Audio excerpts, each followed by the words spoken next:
it's happened just because she's forgot it, like a mistake sort of thing, when she's obviously done and been in the care of these children for a while. When she returned to her home on Crest Park near Way Park shortly before 1:30 p.m, Jessica found the house ablaze with smoke pouring out. Upon seeing the smoke, she attempted to rescue the children inside. She managed to pull out two before the flames and smoke intensified, making further rescue attempts impossible. In a state of panic, she made a chilling call to 911 to report the fire, saying 2810 Crest Park. I can't see anything. I can't even go in there and get them. They are dying. When firefighters arrived at the scene, the house was completely engulfed in flames. They promptly opened the roof to allow the smoke to escape. Sadly, however, it was too late for some.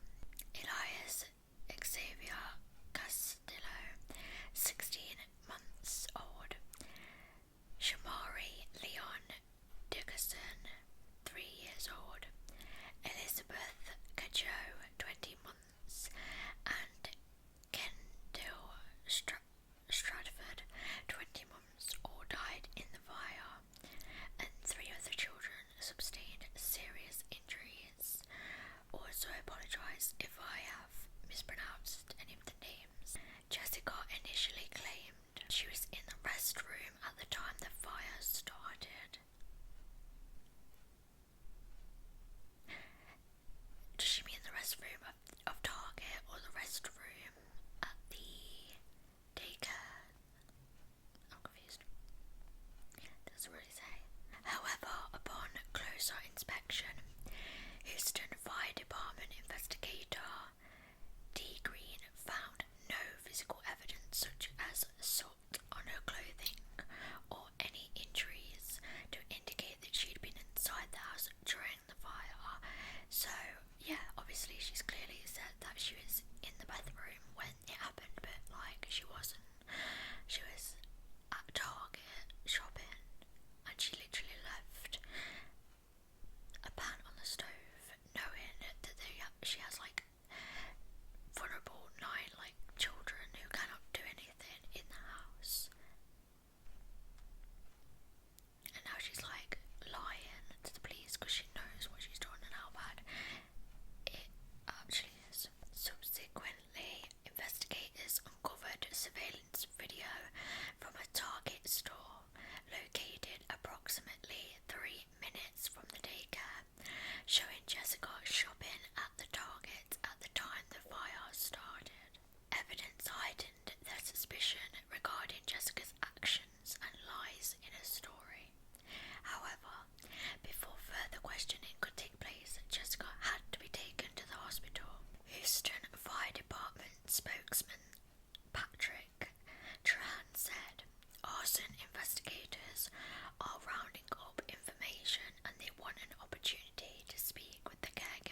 because they have to do their job. Like, a crime has been committed, like four innocent babies have been literally killed in the most, like, it's just horrible. I don't see how that's harassing. Like, he didn't harass them, he didn't say anything untowards. He tried to have a conversation with her. They have to investigate, obviously. They want to know why and what happened. So, I don't know, I just think she's just saying that because obviously she doesn't want to be questioned, but it's like, well, you have to be, it's not harassment. Jessica claimed to the investigators that she was in shock, unsure why she was in the hospital, and confused about the questions being asked by the investigators. Despite her claims, the investigators did not believe she was genuinely in shock and suspected that she was being deceptive, which would make sense because she's already lied to the police before, saying that, you know, she was in the restroom when she wasn't. And it's like, why would you lie about something like that? When the investigators tried to speak with her again after she was discharged from the hospital, they discovered that Jessica had fled to Nigeria, which, waving the red flags right there. Investigators learned from speaking with the family that they had friends and relatives in Nigeria and that they made annual trips to the country. Yeah, I'm sorry, but you have regular trips back to your home country, but at the end of the day, why go when you know what's just happened and you're in shock? Like, the last thing you would want to do is be traveling, because, and it just looks so suspicious. Like, why choose that time to leave? Me planning another time, like, now is not the time to just take off. Like, it is just so sus. This information provided a possible link to Jessica Tartar's whereabouts. Subsequently, Jessica Tartar became one of the US Marshals' 15 most wanted fugitives and remained on the run for more than 20 days. With the assistance of Interpol and agents from the State Department, she was finally located and apprehended in Port Harcourt, Nigeria, on the 19th of March 2011. And like I say, the question is, why would you run away if you've got nothing to hide? Jessica Tartar was charged with 4 counts of felony murder, in addition to charges of abandoning a child and reckless injury to a child. She pleaded not guilty to these initial charges, which is insane because, I'm sorry, they are in your care. If you're the only one who is looking after them, then it is up to you. These families put their trust in this woman to take care of their babies and look after them, and they're innocent. These babies, they were like so young. Some of them were like months old. Jessica Tartar's trial began on October the 24th, initially focusing solely on the murder charge connected to the death of 16-month-old Elias Castillo. While there was no intent to kill the child, under Texas law, a person can be convicted of murder if they commit an underlying offence that subsequently leads to death. The prosecution did not need to prove that Jessica intended to harm the children. Rather,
that Jessica did not appear to be in a hurry.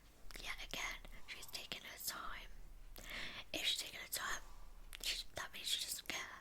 All concerned after realising she'd left the stove on while the children were at daycare, neighbours provided emotional testimony, recounting that they heard the children crying as they made desperate but unsuccessful attempts to rescue them from the engulfing flames, which is just horrible because obviously people are hearing these poor children crying out and there's nothing that they can do. Like, the flames are so high and they engulf, there's nothing, they can't feel helpless, these neighbours. I just can't imagine hearing that and there's nothing you can do other than call the emergency services. It is just absolutely heartbreaking. To illustrate the severity of the situation, jurors were shown photographs of the injuries by 2 of the 3 children who survived. The photos depicted 22-month-old John Ashley, who sustained burns covering 20% of his body. This little boy is not even 1, and 22% of his body is in burns. He would have been in agony. And 2-year-old Michaela Dickerson, who suffered burns on 15% of her body. Both the children had undergone multiple surgeries to treat their severe injuries, and no child should have to go something like that. And the poor parents, I can't, leaving their kids in a trusted caregiver who they have trusted, only to find out that because of her recklessness, their children are in agony, covered in burns, and having to undergo surgery at such a young age. During the trial, parents of the children who were either injured or died in the fire expressed to the jurors that they had placed their trust in Jessica Darter, believing she was a qualified caregiver. However, a shocking revelation emerged in court that further complicated Jessica's defence. It was disclosed that when Jessica applied for her home daycare licence, she failed to mention that she had previously pleaded no contest to an arson charge as a juvenile in 2003, which is just the fact that she got done for arson before this, and then she goes on to again leave a stove on, causing another fire. This charge was related to 2 separate fires that occurred on the same day in bathrooms at Houston High School.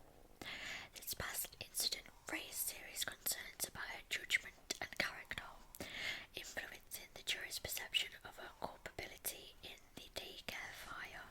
Susan Lamaya, a former district director of licensing in the Texas Department of Family and Protective Services, told jurors, "If we had had that information, that would have prevented the agency from issuing a license. A history like that elevates the concern about taking care of children." Exactly, they clearly, because they didn't have that key information, this would never have happened. But unfortunately, it did. She carried on by saying that her agency does conduct background checks on all applicants. Unfortunately, this check did not reveal Jessica's criminal history. The official expressed uncertainty about why Darter's criminal past had not been detected, which is really sus because it's why is it not on there? Jessica Darter's attorney, Mike Guerin, presented a defense suggesting that Darter might have been under the impression that her juvenile criminal history was confidential. He argued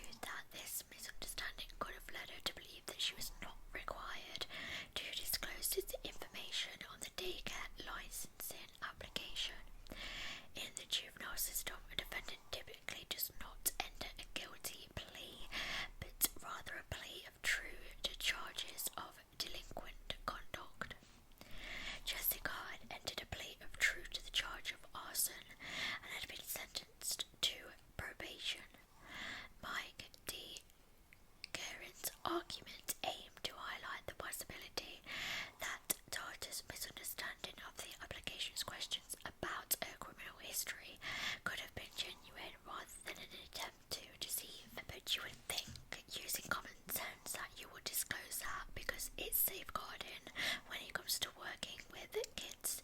It's a safeguarding issue, and like, surely you would think to mention that.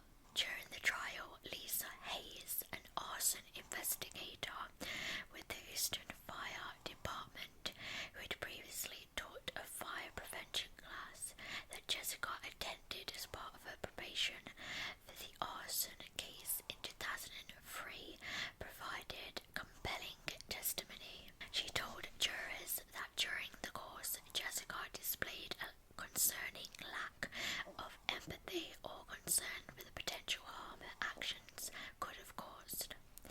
According to Lisa Hayes, Jessica Tartar explicitly expressed indifference about the possibility of injuring others due to her actions. Lisa Hayes quoted Jessica Tartar saying she didn't care about hurting other people, which, that is like basically psychopathy, like basically a psycho. She has no empathy.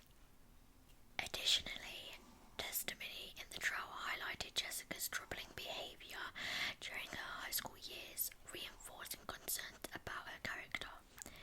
Sandra Wilson, an assistant principal at the high school Jessica attended her arson case, shared her experiences with the court.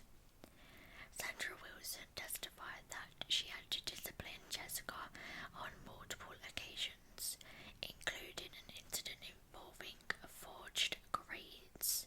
She described Jessica as having a presence about her that was very intimidating to other people. Sandra Wilson further recounted a particularly alarming episode where Jessica attempted to follow her home from school one evening after being disciplined. She said, "I didn't want her to know where I live. I was shook up." According to another witness, Jessica was reprimanded on 5 additional occasions, including 2 instances of theft and 1 for trespassing, disruptive activity, and assault. This pattern of behaviour painted a picture of a person with a history of defiance and disregard for rules and the well-being of others, elements that were critical for the jury's understanding of her character and the nature of the daycare fire incident. The defence presented a starkly different view of Jessica, arguing that she never intended to harm the children and had indeed tried to rescue them during the fire. Her lawyers characterised the incident as a tragic mistake rather than a deliberate act of harm. Defence attorney Mike DeGuerin asserted that Jessica should not have been tried for murder, as he believed the deaths were accidental and not a result of intentional malice. To support their argument, Jessica's family and friends testified, portraying her as a compassionate individual who deeply loved children. But again, that's people who love her and know her. Like, people can have a lot of bias because obviously they will see that because they're her family. They appealed to the jury for leniency, highlighting her character and her efforts during the crisis. Jessica's brother specifically noted that she managed to carry 2 children out of the burning home and attempted to return to save more, but was overwhelmed by the smoke and flames. These testimonies aim to show Jessica as a dedicated caregiver who found herself in a disastrous situation, underscoring the defense argument that while the outcome was horrific, it was not a result of a deliberate or negligent regard for the safety of the children.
prosecutors pushed for the maximum sentence, emphasizing the severity of her actions.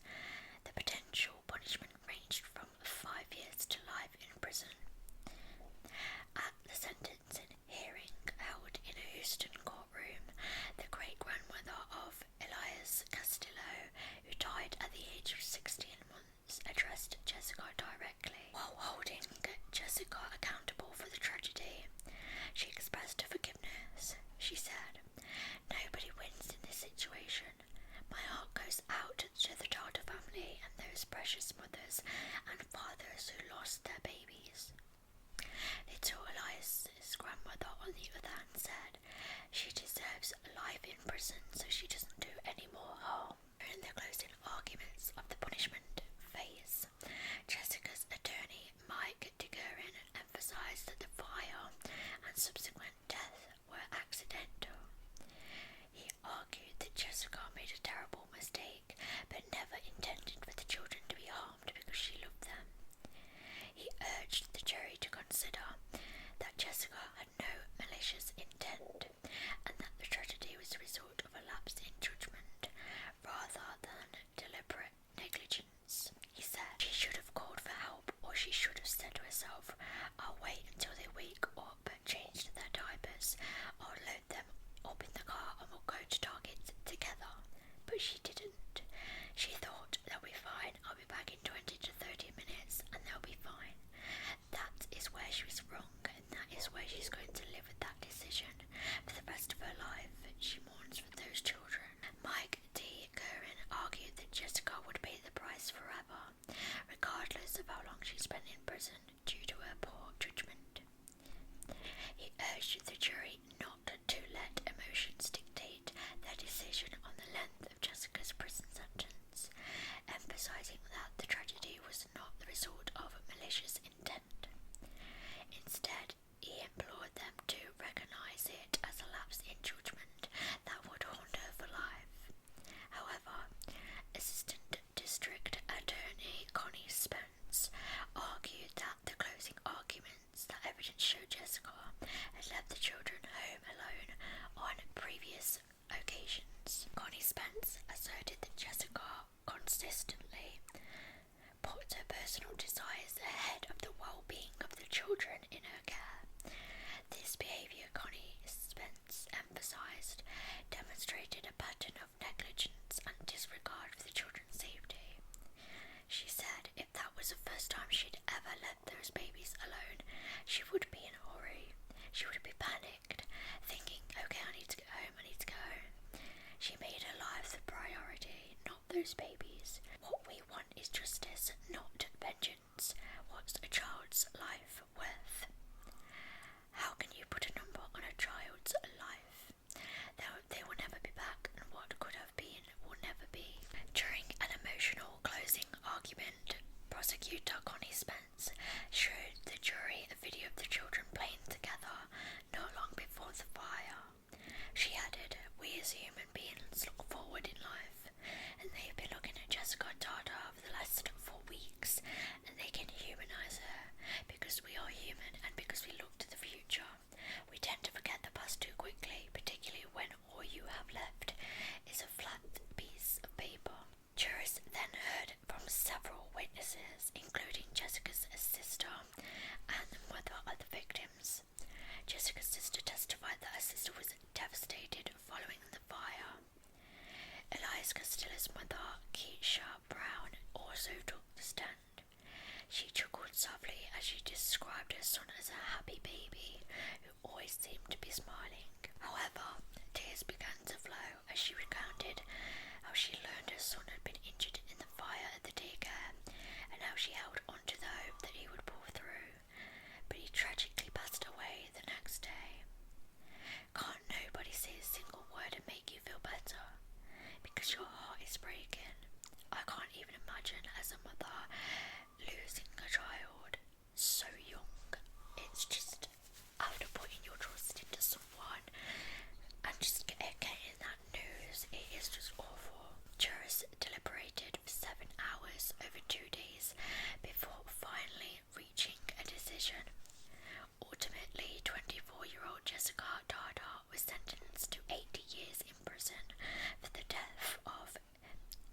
Elias Castillo. As the punishment was announced, Jessica showed no visible reaction.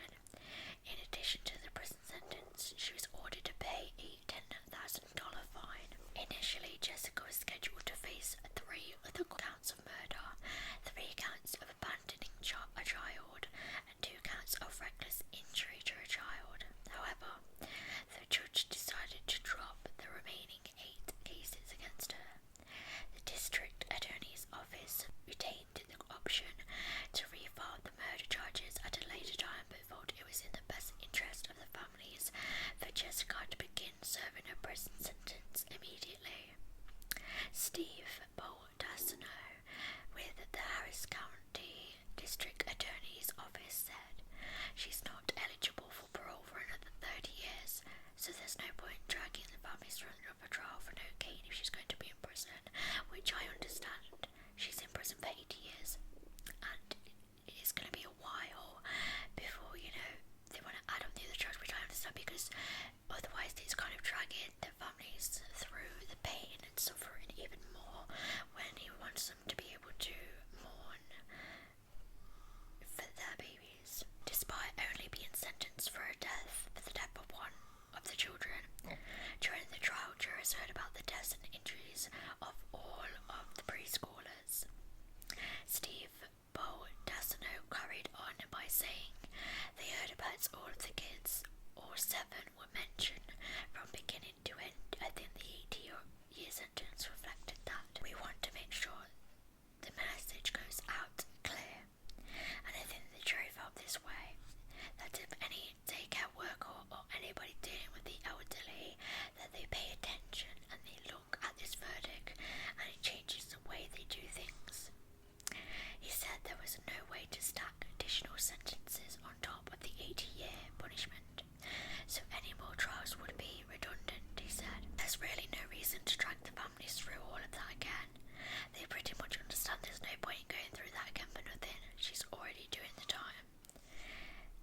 Elias Castillo's grandmother expressed relief when the trial concluded, but affirmed that she and her daughter, Keisha Brown, would willingly take the witness stand again if another family chose to pursue legal action against Jessica in court. Despite the emotional toll, they were prepared to support other families seeking justice. She said, "I know there's justice for the other babies because she's going to jail, but I don't know how I'd feel if I was one of the other families in not going to trial for my child." She said the families were disappointed to learn that any prison sentence over 60 years or more, including a life sentence, means the defendant is eligible for parole in 30 years. She said, "Everyone wanted to see her get life. We wanted life without parole. Life without parole is only available for capital murder, which requires prosecutors to prove to a jury that the defendant intended to kill. Despite the family's desire for life without parole, they were still grateful for the sentence Jessica received." Elias's aunt, Nancy Villanueva, expressed her gratitude, saying, "All I want is to say thank you for everybody that's been keeping up with everything, and from the bottom of our hearts, we're thankful for today's verdict, and we're happy, and that's all I have to say. Muchas gracias a todos." As of today, Jessica Tartar remains in prison. She is eligible for parole in March 2031, but her projected release date is March 2091. The firefighters who responded to the scene still have nightmares about what they witnessed that day, and they continue to struggle with the emotional pain. These brave men and women put their lives on the line daily to protect others, often placing themselves in dangerous situations to rescue those in need. It's easy to overlook the immense risks they face and the extremely difficult and harrowing circumstances they endure. From battling fires to administrating first aid under pressure, their work requires both physical strength and emotional resilience,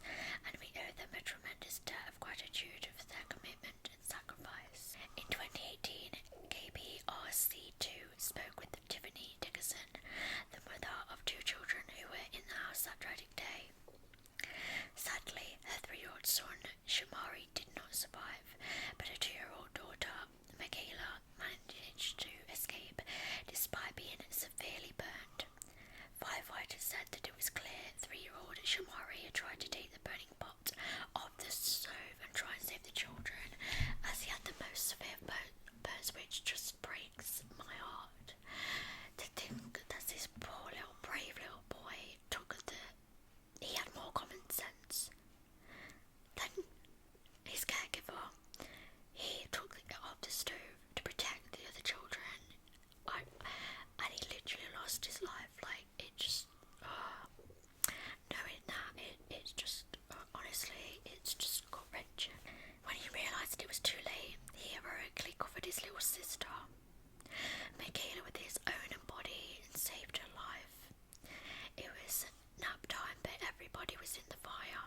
They were trying to escape. Me and my brother, we couldn't escape, so he just got on top of me, protecting me, and he was a really good hero. Why would you leave your own class alone? How can you live with that? If you're watching this today, how can you leave someone to die? Reflecting on that day, Tiffany Dickerson recounted seeing her daughter saying, I pulled back the sheet and she looked like a peeled lobster. All I saw was flesh. I was just thinking to myself, I don't know how they're going to be able to save her legs. Michaela was rushed to Shriners Hospital in Galveston, where the medical team worked on her and saved her life. Michaela has undergone 13 surgeries and will need more as she continues to grow. Sadly, despite her challenging childhood, Michaela continues to face adversity, having been bullied by children who don't know her story, which is just awful. Kids are so mean at the best of times, and after everything she's been through, this poor girl is getting tormented because of her burns, and it's just disgusting. Yet even after all she's endured, Michaela remains determined to help other children who may look or feel different. You have to embrace the fire part of you, because whether you like it or not, it's going to be who you are, and don't let other people stop you from believing, because you're beautiful just the way you are in and out. Such wise words from a little girl. I have one dream that I've had for very long, to be an actress, but my other dream, it was a dream that I was going to be sharing my story to the burned people. Tall Michaela's strength is genuinely inspiring, and it's clear she's grown into an incredible person. Her courageous recovery and her willingness to share her story inspires hope and resilience in the face of adversity. Following the fire, the City of Houston aimed to enhance the protection of children in home daycares. The City Council passed an ordinance requiring home daycares to pay a $100 inspection fee and undergo annual inspections by the Houston Fire Department. Jessica's daycare, like all home daycares, was already inspected by the state. However, the new city ordinance ensures that within city limits, another set of eyes will be monitoring home daycares. The new ordinance requires the fire department to check the fire code violations, such as smoke detectors and clearly marked exits. While it's unclear if those measures would have prevented the fire at Jessica's daycare, the city hopes that this additional oversight will help prevent future tragedies. The Houston City Council member Sue Lovell said, if we can do anything to make children safer, then that's what we can do in City Council, and I believe that's what we are doing. This case is truly heartbreaking. Whatever your thoughts on Jessica Tarter's punishment, whether you believe it was just or think it should have been more lenient, there are no winners here. 4 children lost their lives and 2 more were severely injured. While nothing can bring back the lives lost or erase the scars left on families, this tragedy has united the community in its resolve to prevent future heartbreak. By sharing their stories and supporting one another, these families remind us